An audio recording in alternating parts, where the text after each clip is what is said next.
పిత పుత్ర పవిత్రాత్మ నామమున ఆమేన్. బుధవారము 5వ తేదీ 6వ నెల 2024 సంవత్సరము. పునీత పౌలు గారు 2వ తిమోథేయులకు రాసిన లేఖ 1వ అధ్యాయం 1-3, 6-12 వాక్యములు. మార్కు సువార్త 12వ అధ్యాయము 18 మొదలుకుని 27 వచనం వరకు. మీరు పూర్తిగా పొరబడుచు ఉన్నారు, ఆయన సజీవులకే దేవుడు కానీ మృతులకు కాదు అని ప్రత్యుత్తరం ఇచ్చాను. మార్కు సువార్త 12వ అధ్యాయము 27వ వాక్యం.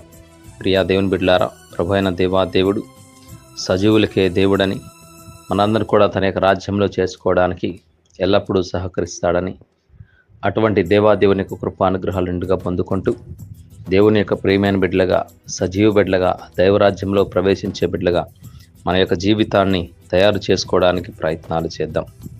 ప్రభు అయిన దేవుడు ఈ రాత్రంతా తన కృపలో మనందరిని ఆశీర్వదించి చక్కని విశ్రాంతిని ప్రసాదించి వేకువజామున మేల్కొనే భాగ్యాన్ని దయచేసిన త్రిత్వాయిక సర్వేశ్వరునికి స్తుతి స్తోత్రములు.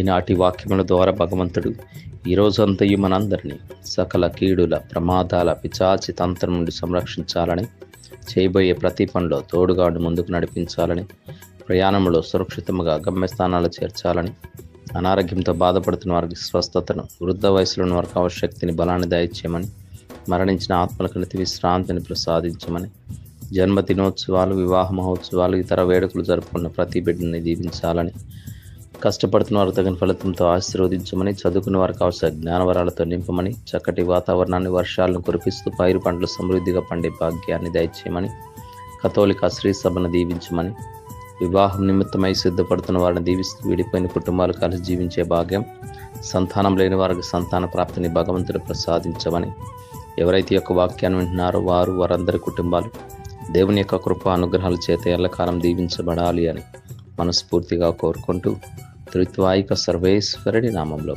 అడిగి వేడుకొంచున్నాము తండ్రి, ఆమేన్. ప్రభు మీతో నుందురుగాక, మీ ఆత్మతోనూ ఉందురుగాక. సర్వశక్తి గల సర్వేశ్వరుడు, పితా పుత్ర పవిత్రాత్మ దేవుడు ఈ రోజంతా తన కృపలో మనందరినీ ఆశీర్వదించి కాపాడుదురుగాక. ఆమేన్. Praise the lord. హల్లెలూయా, హల్లెలూయా, హల్లెలూయా.